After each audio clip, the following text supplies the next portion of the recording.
इसकी मीटिंग नहीं हुई, उसके बावजूद भी अगर वो तो सर नोटिफिकेशन जारी होने से पहले पहले ही हम उसके बाद नोटिफिकेशन जारी करने का हम बोल चुके हैं कि हम इसके फैसले पे हम विरोध करते हैं। अब इतने लोगों का आना और इस जगह पर लगातार बैठना, जिसमें इवन 4-5 दिन हमने बरसात भी देखी, तो क्या सरकार का ये फ़र्ज़ नहीं बनता है कि इतने लोगों के दर्द को समझते हुए उस फैसले को निरस्त करें? और मेरे को इतना विश्वास है कि आप पब्लिक ग्रीवेंस को बहुत ध्यान से सुनते हैं। मंत्री जी से अनुरोध है कि ये पब्लिक इंटरेस्ट का फैसला नहीं है, हम चाहते निरस्त हो। हमारा विश्वास सरकार में और ये बना रहे सर। और वही कह रहा हूँ ना, अभी यहाँ बैठे बैठे तो बात हो रही है। आप आइए, कह लो मैं मीटिंग आपकी पार्टी दे तो भी है मीटिंग आना चाहिए, आपको भी आना चाहिए। बातचीत करने का भी तो सुनना पड़ेगा ना। मंत्री आए थे ना यहाँ। आपका एक भी स्टेटमेंट ठीक है, आपका एक भी स्टेटमेंट ठीक है। आज आप क्लियर कर दो, आप हमारे साथ हो या नहीं, आप यहाँ क्लियर कर दो, जनता को क्लियर कर दो। आप यहाँ क्लियर कर दो, जनता को बता दो आप हमारे साथ हो या नहीं। लाहौल स्पीति की जनता जो चाहती है, मैं उनके साथ हूँ। और मैंने हमारे करने का आरोप जो हमारे पूर्व मंत्री थे उनके ऊपर लगाया था, क्योंकि 1.5 महीना पहले उन्होंने डायरेक्टर सरोज को फोन किया और उनको बोला कि यहाँ पे हैफाजत कंस्ट्रक्शन हो रही है, आप नोटिस क्यों नहीं निकाल रहे हैं। और दूसरी तरफ आके आपके साथ धरने पे बैठते हैं और बोल रहे निरस्त करो। और उन्होंने ये सारा खाका बनाया है, जो कि अभी नोटिफिकेशन की है। आपने बोला है,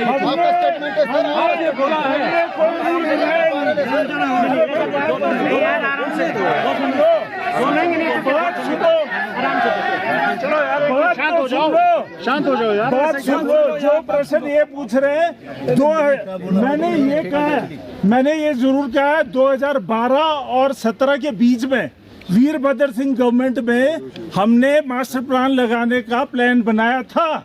और 2016 में मनीषा नंदा जब एडिशनल चीफ सेक्रेटरी थी, तब स्टेट लेवल की मीटिंग यहाँ कराई थी हमने। मगर उसमें सब जितने भी प्रधान थे उनको भी बुलाया, सबको पूछा किस तरह से होना चाहिए। मगर ये नाप नपाई पिछली गवर्नमेंट में हुई, उसमें ना PRI को बुलाया, ना किसी और लोगों को पूछा गया, खाका बनाया गया। तो TCP ने जो पीछे गवर्नमेंट में नाप नपाई हुई वही छाप दिया। अभी हमसे समीक्षा मेरे से नहीं पूछा कि क्या नपाई हुई क्या नहीं हुई। तो मैं आपके साथ हूँ, जो आप चाहते हैं वो करेंगे।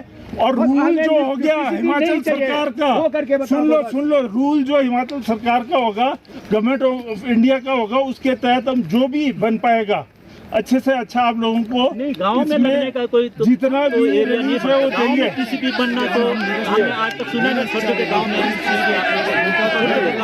आपने जब आप पहली बार आए थे ना ठाकुर साहब, तभी आपने बोला जी हम आपके साथ हैं, लेकिन आपके जाने के बाद वो नोटिफिकेशन निकल गया। मैंने CM साहब से बात किया था, फिर आपके साथ होने नहीं होने का तो कोई फायदा नहीं हम लोगों को। मैंने मुख्यमंत्री जी से मिला दिया, ठीक है, मैंने इनसे आपकी बात करा दी। अब जो टाउन एंड प्लानिंग एक्ट लगना है वो मुख्यमंत्री जी के पास डिपार्टमेंट है, किनके पास? मुख्यमंत्री जी के पास विभाग है, तो वही करेंगे ना। मेरे पास विभाग नहीं है, मैं डायरेक्ट ऑर्डर नहीं कर सकता हूँ ना। मैं तो रिक्वेस्ट कर सकता हूँ। रिक्वेस्ट मैंने आपको जितना जिला परिषद लोगों की बात तो पहले पहुँचाना चाहिए।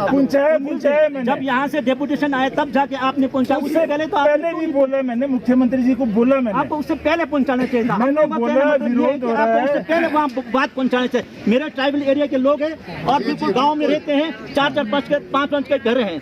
आप मेरा गांव दिखाओ, 4 घर हैं। आपको मेरे ऊपर विश्वास ही नहीं है, बात पहुंचाया नहीं, विश्वास की बात नहीं है। विश्वास आपको है तो तभी तो आपको विधायक चुन के भेजा है।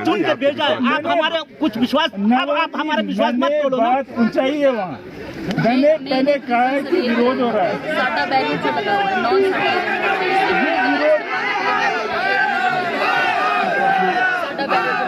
दो साल 2-3 साल से साढ़े, जब से टनल निकला तब से साढ़ा का बैरियर लगाया हुआ है। TCP एरिया भी नहीं है, साढ़ा एरिया भी नहीं है, 3 साल से कलेक्शन हो रहा है, उसको छुपाने के लिए TCP लगाया जा रहा है। सच है सर। और 1000 मीटर एरियल मतलब सारे गाँव इसमें कवर्ड है। मतलब अब पैसा का वायलेशन ये है सर, क्योंकि बिना किसी के परामर्श, पंचायत से कंसेंट नहीं लिया है, कुछ पूछा नहीं है, डायरेक्ट इम्पोज कर दिया है। सुजेशंस और उसके लिए तो थोड़ा टाइम दिया जाता ना सर। हमें वो दिए तो हम नहीं। कह रहे हैं, हम हाँ जी। क्या कह रहे हैं, तो आपकी बात आ गई है, हम इसको जाके आगे गवर्नमेंट में इसको उठाएंगे मामला। तो आप जो नहीं चाह रहे हैं तो उसको निरस्त करने के लिए बिल्कुल करेंगे। हमें रेफरी चाहिए और क्या बात ठाकुर है? साहब। पर एक चीज़ है, हाँ जी। मैं तो आपके साथ और भी करेंगे, परंतु टीसीपी को जो है गलत तरीके से भी पेश नहीं किया जाना।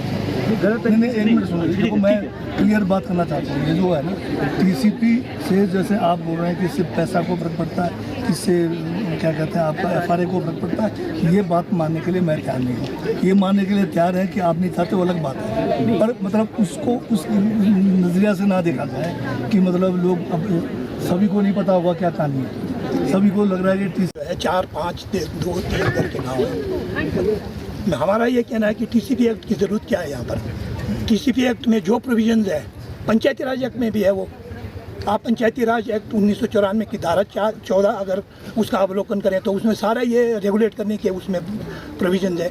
उसके अलावा जो पैसा एक्ट में है प्रोविज़न, प्लानिंग करने का हमारे को अधिकार, ग्राम सभा को अपने यहाँ के सोशल और इकोनॉमिक डेवलपमेंट के लिए जो भी प्लानिंग करने के अधिकार हमको दिए हैं, वो टीसीपी एक्ट लाकर हमारे को क्यों वो परेशान किया जा रहा है। हमारे जो भी हमारे रेगुलेट करना, सरकार का ये है ना कि यहाँ पर हेफाजत कंस्ट्रक्शन हो रहा है, ये हो रहा है, वो उस हेफाजत कंस्ट्रक्शन को रेगुलेट करने के लिए हमारा पंचायती राज सक्षम है। पंचायती राज को सुदृढ़ किया जाए, इस टीसीपी लाने से अच्छा है कि पंचायती राज को सुदृढ़ किया जाए और पंचायती राज के माध्यम से जो भी हमारे चलता आ रहा है कि यहाँ पर कोई वो प्लान बन रहा है कोई टूरिज़्म को वो करने के लिए, वो उस पंचायती राज एक्ट के विदिन उसमें है प्रोविज़न, तो उसके अंतर्गत लाया जाए। टीसीपी एक्ट क्यों लाया जाए, हमारे को टाउन एंड कंट्री प्लानिंग क्यों लाया जाए? क्यों आज तक शेड्यूल 5 एरिया या ट्राइबल एरिया में कहीं भी टीसीपी नहीं है लागू, कहीं भी टीसीपी लागू नहीं है। नहीं हमारे है कि जी नहीं सर, आपके वहाँ टीसीपी एक्ट में मुझे अगर एक मिनट सुनो। लागू नहीं, मुझे एक्सप्लेन करने दो ना। जब मैं एक्सप्लेन कर रहा हूँ, वो टीसीपी एक्ट में है जी, वो है प्लानिंग एरिया नहीं है, वो स्पेशल एरिया है। आपके स्पेशल एरिया तो हमारे भी 4 हैं। नहीं, वो स्पेशल एरिया, स्पेशल एरिया देखो ना सर, टीसीपी एक्ट में, टीसीपी एक्ट में 2 कैटेगराइज किया हुआ है, प्लानिंग एरिया और स्पेशल एरिया। प्लानिंग एरिया में कोई भी आज तक ट्राइबल एरिया नहीं है। किन्नौर में है, वो है स्पेशल एरिया में। लाहौल में है 2 स्पेशल एरिया में। स्पीति में है 2 स्पेशल एरिया में। टीसीपी एक्ट के अंदर वो स्पेशल एरिया में है। वो सेमी अर्बनाइज्ड वो चीज़ें हैं। वो यहाँ तो 3-3 गाँव, 3-3 करके गाँव, 2-2 करके गाँव, इसको टीसीपी में लाने का मतलब कोई औचित्य नहीं है यहाँ पर। इससे हमारे जो पैसा एक्ट के अंतर्गत हमारे को अधिकार दिए हैं, फॉरेस्ट राइट एक्ट के अंतर्गत हमारे को अधिकार है, वो सारे हैम्पर हो जाएंगे। वो कहते हैं ये जो है ना, लैंड यूज़ को फ्रीज किया जाएगा। लैंड यूज़ को फ्रीज टीसीपी एक्ट में है ही ना, लैंड यूज़ फ्रीज होगा। तो लैंड यूज़ फ्रीज होगा तो फिर हमारा जो अब बड़े मुश्किल से हम लोग अभी उठे हैं, जो थोड़ा बहुत अगर कोई कंस्ट्रक्शन एक्टिविटीज़ में। हमसे जुड़े रहने के लिए हमारे YouTube चैनल को सब्सक्राइब करें और नई वीडियो की नोटिफिकेशन के लिए बेल आइकॉन को दबाएं। अगर आप ये वीडियो Facebook पर देख रहे हैं तो लाइक जरूर करें और ज्यादा से ज्यादा शेयर करें। इसी तरह के और भी अपडेट्स के लिए फॉलो करें हमारा Instagram पेज himachal.kesri।